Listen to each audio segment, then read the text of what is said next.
Hello, this is John with Theology Ed. This is part 18 of the I Pet Goat 2 Explained series.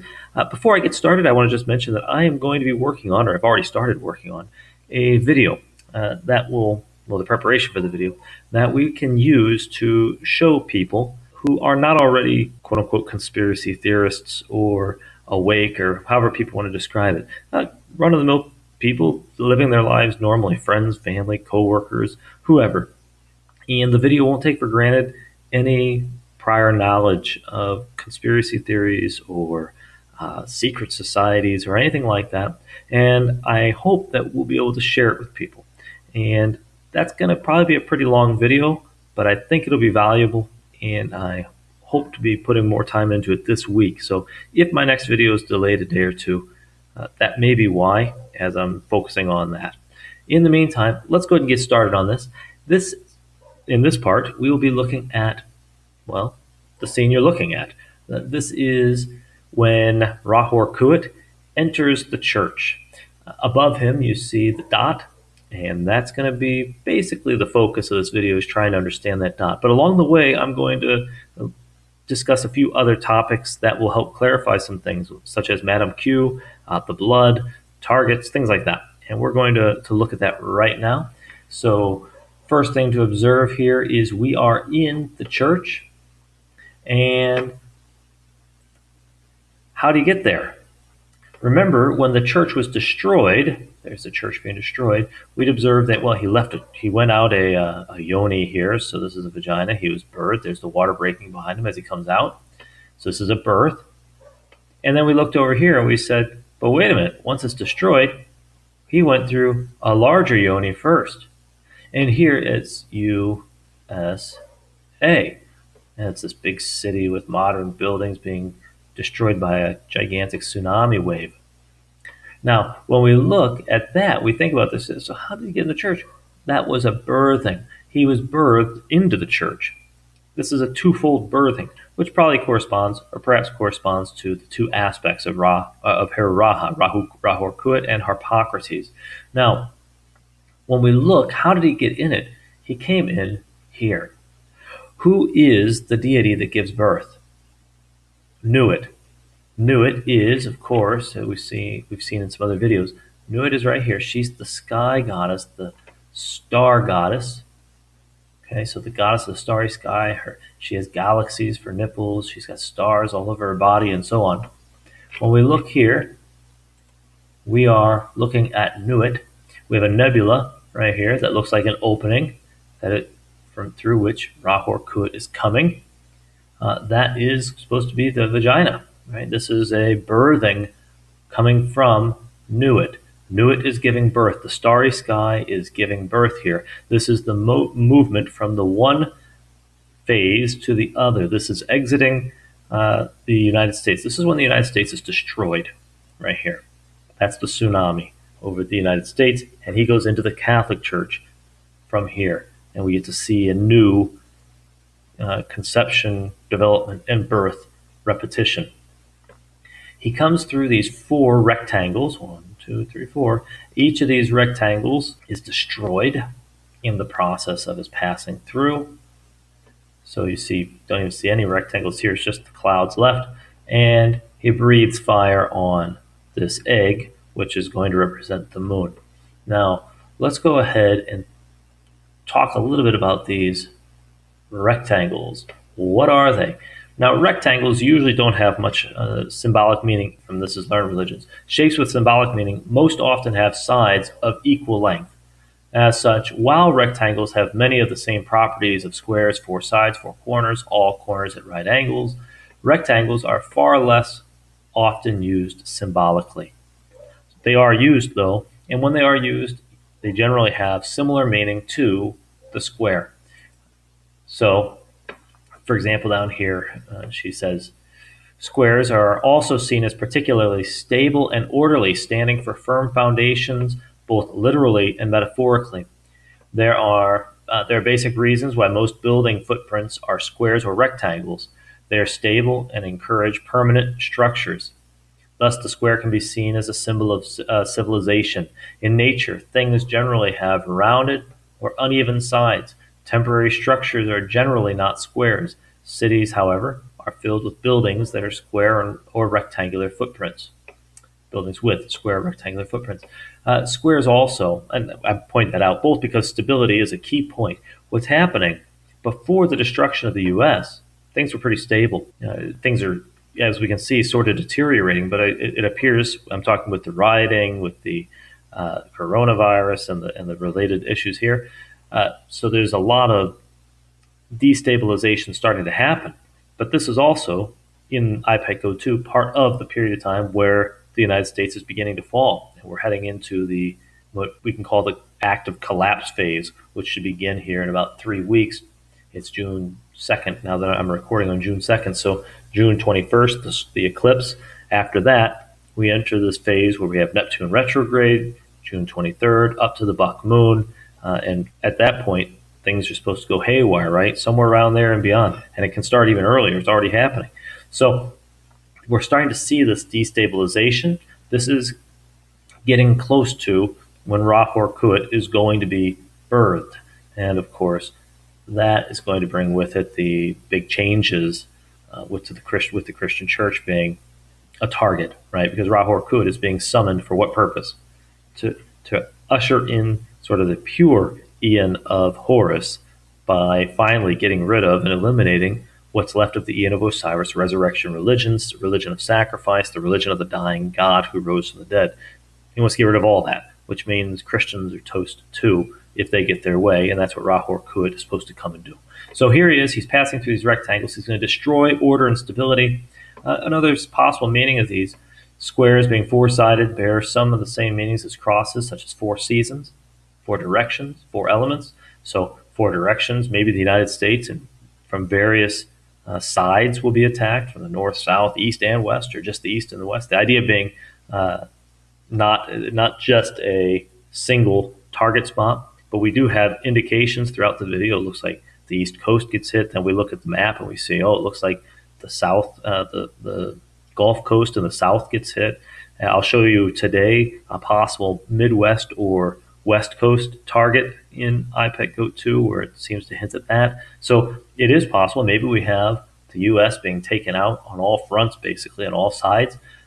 Could also represent something like the four seasons. Maybe this begins this year in June to July, and continues for a year, which we've talked about before when we looked at our timeline and we saw the Ace of Swords in the classroom calendar, and we read that can mean it can take up to a year to really get what's happening. All right, so we have different possibilities here with these four rectangles and what they're meaning. But they are being destroyed. Certainly, order and stability is being destroyed with them. And there's a theme here as well of four. Each of them is four sides, four corners, and there are four of them.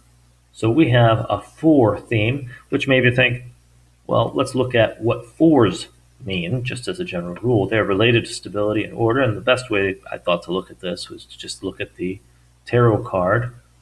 The Emperor, which is the four card, is the fourth trump or major arcana card in traditional tarot decks. It is used in game playing as well as in divination. The meaning, this card is suggestive of stability and security in life. You are on top of things and everything is under your control. It is your hard work, discipline, and self-control that have brought you this far. It means that you are in charge of your life, now setting up your own rules and boundaries. And upright card means, law, order, power, leadership, father figure, promotion, authority. Reversed card, loss of authority, immaturity, control freak, lack of discipline, manipulative friends. And here we're seeing the destruction of this order and stability associated with the four, with the square, and the repetition. Here we have the fours. And this is, again, Nuit. The nebula back there is the yoni, vagina, whatever you want to call it, and she's giving birth out of it. And that is a birthing from the sky god, the star goddess of the stars, the star goddess, the sky deity. That is the most important deity in Thelema, the religion that inspires this video. Now, we continue, and I want to review very quickly this. Here she is, Nuit, the sky goddess, stars and all that. Here is Hadit, this little sun disk with the wings. He's the winged disk. He's represented by, he's explained by Crowley, winged to show his power of going. Okay, so the going deity with the one who is potentiality or just possibility and matter, knew it. They join and they bring forth the Aeon of Horus. This card is the Aeon. And here is Harpocrates, the shaded one here in the front, with his finger to his lips. And back behind him is Ra Hoor Khuit, the god of war and vengeance, who is coming to destroy what's left of the Aeon of Osiris. Now, when we look, I found some things. I was doing some research, and it's interesting. The semen is God. I read this as a commentary on the Book of the Law. The semen is God, the going one. The going one. Hadit. Hadit is the semen. So here you have the male principle, but he is the semen when we look at it in the other scenes. Another thing that was noted in this commentary on the Book of the Law, Crowley's Book of the Law, it says, fire and blood, see the attributions of the element of fire and the magical attributions and Kabbalistic correspondences of blood. Listen, one most significant is blood is semen. And the reason for that appears, from what I've understood in my reading, the reason is that blood is associated with sacrifice and things that you would have in the Aeon of Osiris when sacrifice is praised, giving something up, sacrificing your life, these sorts of things. In the Aeon of Horus, blood doesn't have that importance anymore. Sacrifice is no longer valued. Do what thou wilt. Do what you want. That's what's valued. And instead of blood, semen then is going to be the meaning of blood. When you see blood, you don't think sacrifice. You see blood, you think semen. So now let's go to our rape scene. Here we have Madame Q, where she's violated, and we're like, what is the blood? Is that the breaking of the piercing of the hymen? Is it end of her period? So here she's menstruating. We looked at a few options, and the answer is, in this context, it's semen. And that makes sense because we're seeing the rape, we're seeing the conception. This is all a part of what's going on. With the rocks falling here, we go into the larger version of the Whore of Babylon, the church itself, where Ra Hoor Khuit is traveling, and the rocks are falling into the water. So this is semen, representing semen. We're looking at the conception scene, and it does happen with the violation of her, which this little stick figure confirms, along with what we've already seen in the previous videos. So this drawing on the wall, leaning towards her like this, is representing the attacker. And who is the attacker? The attacker is going to be Hadit, or the beast, who's going to be the one doing the raping. Now remember, who is Hadit? The semen is God, the going one. Hadit. That's why he's represented by the semen on the wall. Now, if you look closely, here behind her, we have, thanks to Carla commenting on this, I wouldn't have noticed it, I don't think. It looks like the map of the United States. We've talked about this. Here's the Northeast. Here's what looks like would be Texas. Here'd be your West Coast. And here, when Hadit is raping her, he is leaning into the U.S.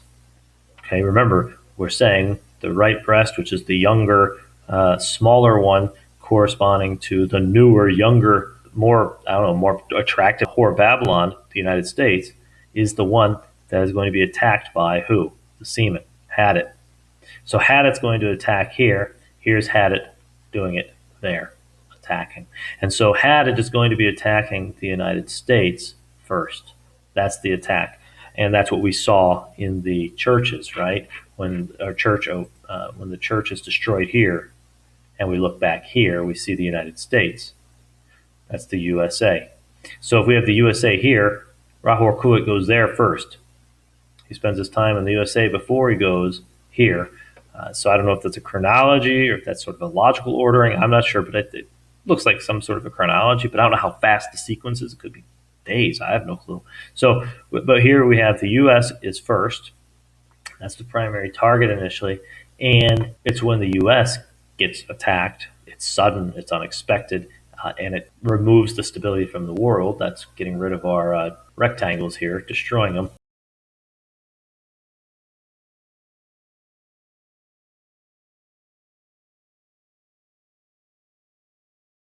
That's the rape of the whore, which is supposed to bring about this new Ian, at least the first part of the act. Now, you see, he's leaning in. His hand, it looks to me like it may be going to the Midwest.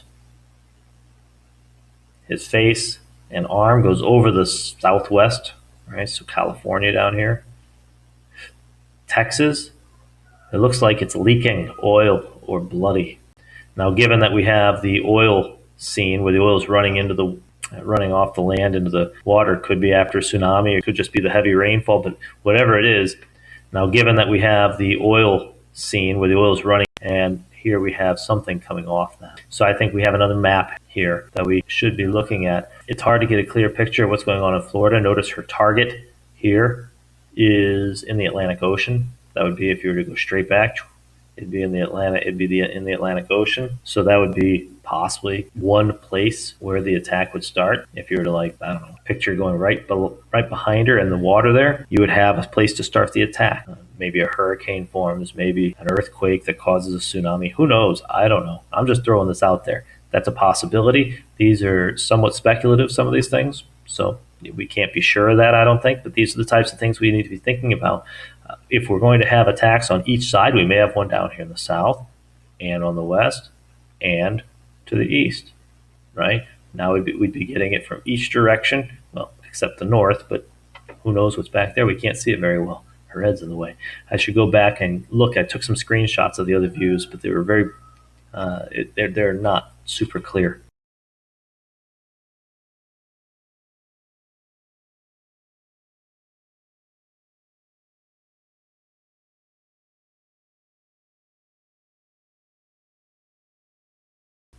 So either way, that's what we have in this scene. But we have semen, had it attacking the U.S. breast, which is now confirmed by had it, the sperm on the wall, who's the raper attacking the U.S. We're seeing like a shadow of what's happening here. We're seeing that her get hit here, and on the wall, we're seeing the same thing, like a shadow. She's representing the U.S. Had it is doing the raping.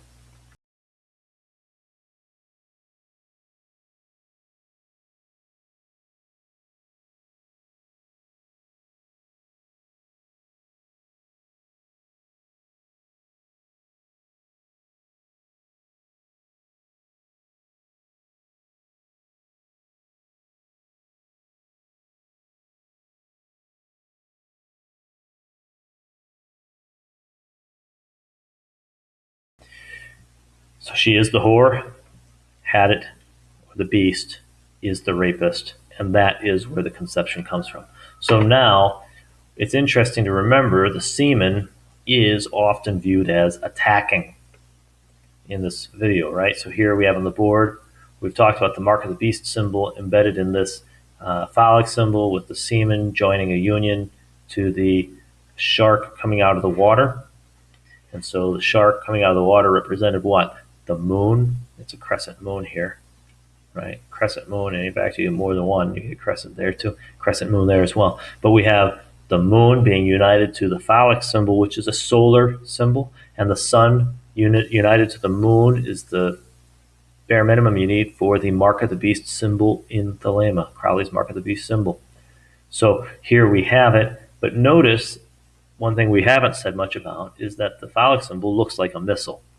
Okay, we have this looking like a missile and like it's firing.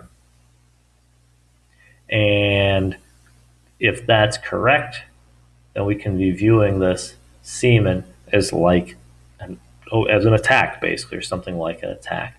And here we have it, something that's doing the attacking. Here. Now, there's another symbol that we're going to look at that'll help us put things together as well, and that is here. When I was doing my research, came across this. If you look here, we've talked about how this is Baphomet, and here, the baby in here is Harpocrates. And in passing, I mentioned the eggshells, supposed to be like the uterus of Nuit, because she's the one bringing forth. But we didn't say a word about the snake. Now, we should be able to guess, probably thinking about what brings forth the baby. It's always the union of Nuit and the snake, but is there anything that we can use to verify that that's what that means, that we're not just coming up with that ourselves, but that's what they would say? And here is again from this commentary, modest commentary on the 3rd chapter of the Book of the Law. That's Crowley's Book of the Law that was given to him by Lucifer in 1904. Lucifer dictated it to him, he said. But here we have the best blood. This is a quote from the Book of the Law. As I understand it, if I remember, this would be Ra Hoor Khuit speaking. The best blood is of the moon, monthly, then the fresh blood of a child, or dropping from the host of heaven, then of enemies, then of the priest or of the worshippers, last of some beast, no matter what. And this guy goes on to explain this, and he says, don't get your hopes up. It's not all bloody, it's metaphorical. But whatever it means, he does talk about this imagery. He says the child is Babylon and the beast conjoined. Not the child is Babylon and not the child is the beast. It's when you bring Babylon and the beast together, you get this child. The child is Babylon and the beast conjoined, the secret savior. So Harpocrates being the silent one who's sort of hidden. Remember, he's represented. Well, he's represented right here, like this, right, where you can see him like a shadowy figure. He's the secret savior. That is the being symbolized by the egg and the serpent hieroglyph of the Phoenician adepts. So I looked up the Phoenician serpent and egg, and here it is. So you have the serpent around the egg. That is representing for them Babylon, the egg, the beast, Nuit, had it. Babylon, of course, is Nuit. Had it is the beast. They come together. There's the symbolism. And so we have another confirmation. We also see in this the same context that while had it is represented as a snake, Baphomet is the snake with the lion's head, the serpent with the lion's head. The second kind, next up right here, the second kind is also a form of Baphomet, but differs from the child in that it is the lion serpent in its original form. So we have Baphomet, who comes out of the eye on Ra Hoor Khuit here when we do the transition between scenes. So just another confirmation. There's his eye. Right. So we have Baphomet here. We have Nuit. We have had it. And we have in there Harpocrates, the fruit of the union of Nuit and had it. Okay. Now remember, Harpocrates is born inside Nuit, or is conceived in there. And the egg is supposed to be like a microcosm, and the heavens would be the macrocosm, which is why Ra Hoor Khuit was birthed from the starry nebula. Right, comes forth out of that. So now, with all that said, we go back and just we'll look at this very quickly. The first scene. Here, we are looking at the inside of Nuit, the starry goddess, represented in the church microcosm, relative to her, smaller thing. And this spot here is going to be a star, or I guess it could be a comet, but that's the idea. I'm gonna propose that it's probably Sirius, and that is an idea that a lot of people have been suggesting. It's something I've been entertaining already in a variety of ways, and not here in this scene primarily, but with the Dog Island we'll look at in just a second. But Milos Pianich, I think is how you say it, Lauren V, and others have mentioned Sirius and with really helpful advice. So I decided I was going to dig in again and see, and I found quite a few new things that are interesting. So let's go ahead and take a look at that. Here, in this scene, we are looking at, of course, from top right to sort of bottom leftish, the sun, the shark, the gun fires, hits the island, and here this island has the umbra of Earth, so this is the Earth shadow, the focused shadow, and the white light representing the moon to the side of it in the penumbra, representing the buck moon eclipse date, when there's a penumbral eclipse. And the shot happens and hits right before the buck moon eclipse. Okay, and so we have this shot that hits here, and this is repeated. We saw the shot or the blemish or whatever near the ear of the bunny in the classroom wall. We saw the flag post in the same position in the snowdrifts, and we see this here. We also saw a bullet-like cloud in the background behind the Twin Towers in that large scene coming from the side of the sun. And so the firing goes towards this island right here. So first, I'm just going to make a few comments about this. First, this island, somebody, Restoration 18.4, thank you, point out that is representing Liberty State Park. And I think that's right. So here is Liberty State Park. Of course, it doesn't look doggish like that. Maybe you can hear the dogs in the background while I'm talking. I don't have control over them. They're not mine. So we have the dog-looking features here. But if you look, we've got something that looks like a nose. We have a cove. We go down here. We have another cove. We even have island river. It looks like little islands. You got this little line here. You got this. I mean, it really does resemble it to me. And if that was all there was, I would say borderline. But here, of course, this is Liberty State Park. That's where the Statue of Liberty is in the real world. And so the Statue of Liberty is here. That's not a coincidental mapping or a resemblance, excuse me. And so I think we have Liberty State Park here. This is an actual coastline, okay? And it's a coastline here in the Upper Bay. That's where it's at, right near Manhattan and Brooklyn, okay? So Staten Island here. So here it is. And Statue of Liberty is right there as well. Okay, so that's where you're at. That's where this is. That's the scene, what's depicting. I can't say that means they're going to target that exact spot with something, but maybe not. We don't know. We're going to see. But that's something to look at. We actually have a target, a gun hitting a target in a very specific spot that corresponds to a very specific real location, okay? So that we can pinpoint on a map, which is interesting. Very possible that this is one of the targets for something. Who knows what's going to happen there? If anything, it may just be saying the coastal areas, sector New York water, basically. It may just be very generic like that, like in the Be Ready advertisement. But it may also be saying, that spot. We don't know. It's worth pointing out. Now, Sirius. Sirius is the dog star. And look closely, we have a dog. That looks doggish to me. I think that's very safe to say. The dog star is the brightest star in the night sky, and it is sometimes referred to by people historically or in the occult as the sun behind the sun, because there's a 40-day period when the light of Sirius disappears. You can't see it because it is basically in a conjunction with the sun. It's very close to the sun, so it's above the horizon at the same time the sun is, so you just can't see it. The sun's too bright, drowns out the light of Sirius. And so it can be that. Some people in the occult will call it their spiritual sun. It's the spiritual sun. And so it's like a second sun. So what we have is this dog in an alignment, roughly, with the Earth's umbra, the moon as well. And since there's the shadows, the Earth's shadow, that means that the sun would also be in this alignment. So let's look at how this would look. So here's what a penumbral eclipse looks like. You have the sun, the Earth's umbra casting a shadow here.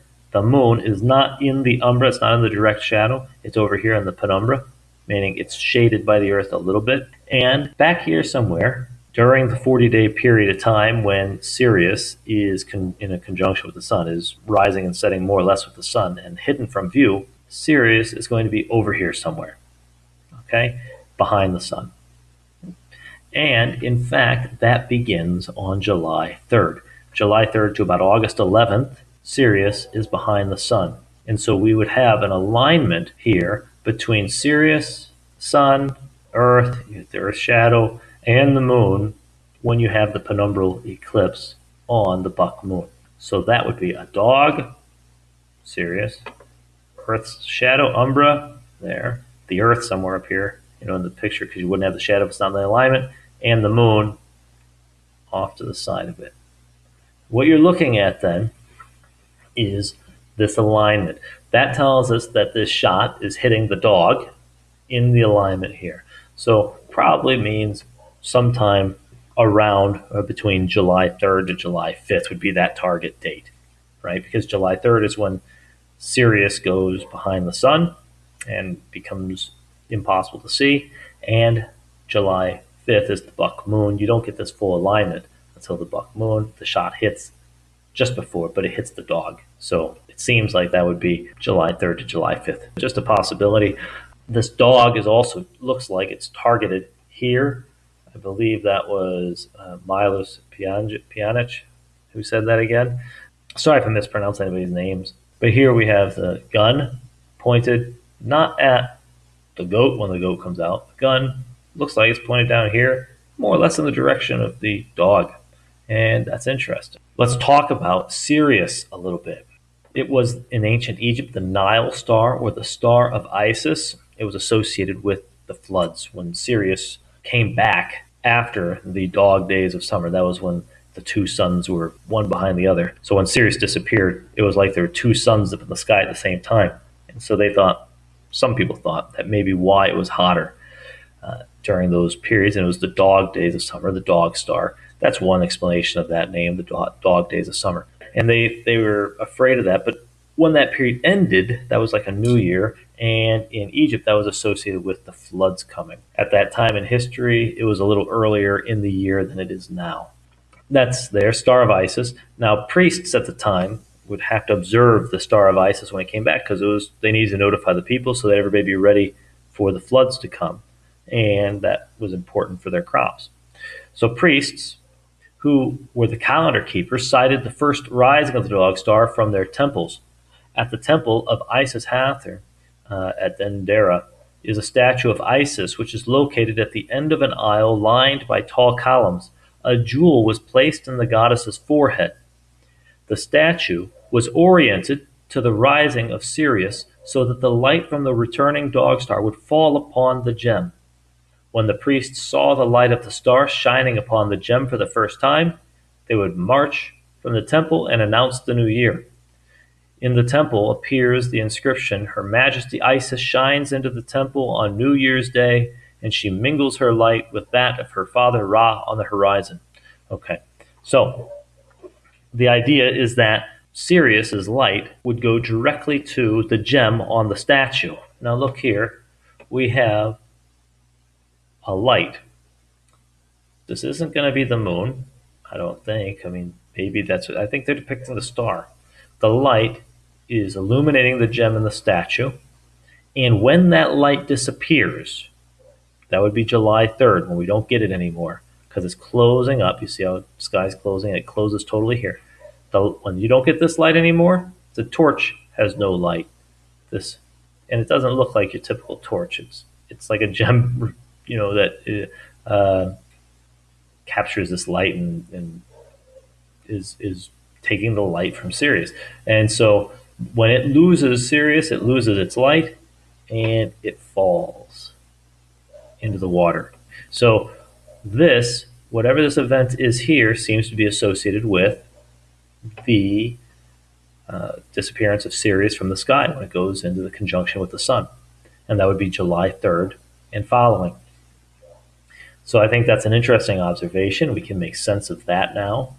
And this shape is very similar to the shape of the bright light by the flag post in the snowdrift scene. Very similar, very bright. And so we may be seeing some sort of hint that also is a representation of Sirius. Now, let's keep going. A little more about Sirius. Various different names in different cultures. In Sanskrit, it's known as deer hunter. So it's the deer hunter. That's interesting because we have the deer moon, the buck moon. Not that is necessarily meaningful. I don't know if they have all these things in mind. There's so many different options, but I'm going to throw it out there. We also have the star represented as Shiva here. Shiva and Kali are always supposed to be together, and in this video we have Kali, so maybe star Sirius is representing Shiva in some respect, also representing destruction. The star here is called, in Scandinavia, it's considered Loki's torch. So there's a torch connection, just like in the Statue of Liberty being a torch. Of course, many cultures associated with dogs. Iliad, in the Iliad, so this is Homer's work, he describes the approach of Achilles toward Troy in these words: Sirius rises late in the dark, liquid sky on summer nights, star of stars, Orion's dog, they call it, brightest of all, but an evil portent, bringing heat and fevers to suffering humanity. And so Sirius was here associated with sort of horrible things, bad things. Again, the dog days of summer, but also sickness and difficulties. Difficulties with crops too, and other places, and we'll see that in a second. So in Iranian mythology or Persian mythology and Zoroastrianism, Sirius appears as Tishtria. I don't know how to pronounce that, and is revered as the rain-making divinity. Okay, divinity of rain and fertility, and an antagonist of the demon of drought. In the struggle, Tistra, so Sirius, the deity that's associated with Sirius, is depicted as a white horse. Okay, so we're getting a lot of interesting little things here. So let's look at the dot. So here we have the eclipse, and here the dot appears, and the dot's going to move over behind not the eclipse, we can call it the eclipse, but this would be the sun. So if we can view this as a chronology, you have the eclipse first, and they're not going to move the eclipse out and show the full sun after that. You just have in time, Sirius continues to move closer to the sun until finally Sirius is sort of absorbed in the sun's light. You do not have a direct alignment, which is accurate if Sirius, I don't believe Sirius actually goes directly behind the sun at any point. It just is in the sky at the same time as the sun, so you can't see it. All right, so it gets closer to the sun to the point to where it's now rising and falling with the sun for a few weeks until it gets enough space from the sun that it can show up in the morning before the sun rises. We go here to this scene. This is the June 21st annular eclipse as well. We have the yin-yang representing that here. We have the yang side, the sun with the little bit of yin. We have the yin side here. Where's the little bit of yang? The little bit of yang is right there. That's the little sun. If you want to think of it that way, perhaps we can view this as Sirius, the little sun that's going to be absorbed into or swallowed up by the light of the big sun. Okay, so that would make sense of Sirius. So now we're getting an understanding of that. Here is the dot next to the sun. Where does it go? If we're using it, looking at the chronology here, going from left to right, we have our months again. We have January, February, March. We go over here, we have July, August, September, October, November, December. Now, look here. The dot follows this line. Now, I went with this line because when we're looking at something to the right of us and try to figure out where to go straight, it can be a little tricky. Our eyes play tricks on us. Here, since the floor gives us a pattern, we can see that going straight with her just follows the white, where the white touches white, basically, on the white tile. So this white tile touches that white tile at this corner, and we can follow those corners, and we can stay on a straight line.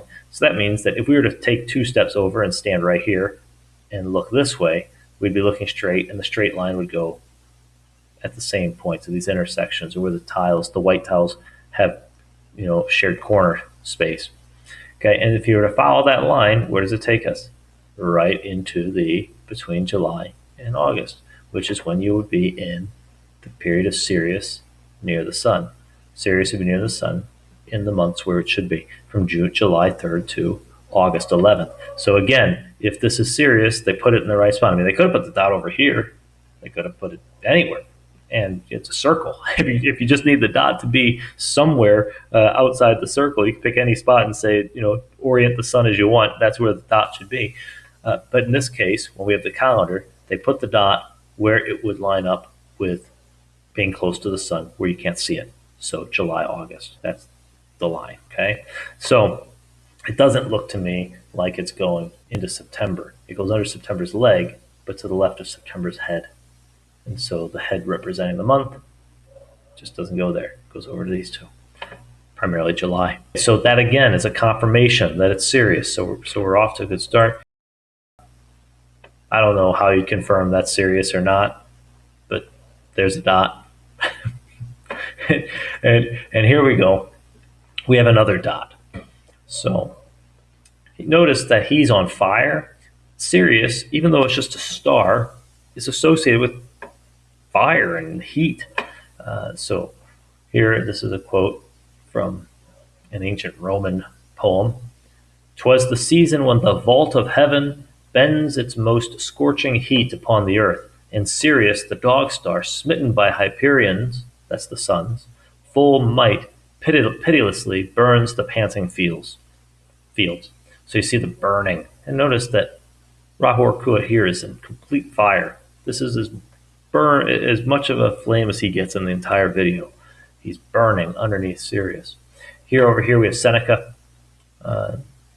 So Thebes was plagued by a drought, and no soft breeze with its cool breath relieves our breasts that pant with heat. No gentle Zephyrus blows, but Titan, Helios the sun, augments the scorching dog stars' fires, close pressing upon the Nemon's lines as Leo, the zodiac sign, zodiac of midsummer, back.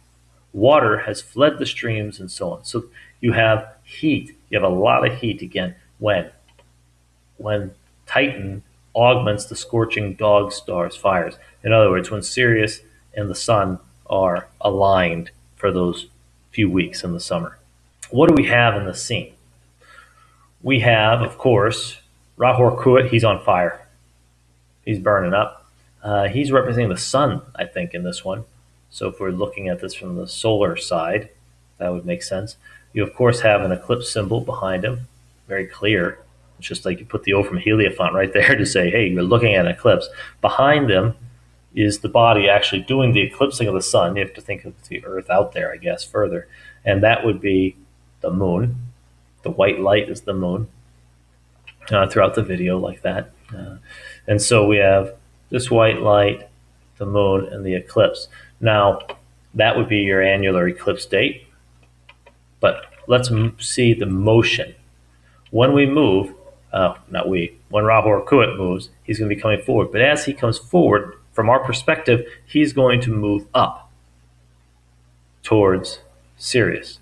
So we go here, he moves up this point to this point. Here, he's finally covering Sirius. So now the sun has absorbed Sirius's light. You're not seeing Sirius anymore. And notice Sirius is right here above the arch, top of the arch. So Sirius is like right there. Nothing happens yet. He keeps going. He goes up until right there. And then you see the plasma fire at him. It seems like, again, the buck moon, which is Sirius, or just before or at the buck moon roughly, is when Sirius, or when the attack happens. So Sirius is now blocked by the sun. You're not seeing it, Sirius, anymore because of the sun's light. And then you get the attack shortly after that.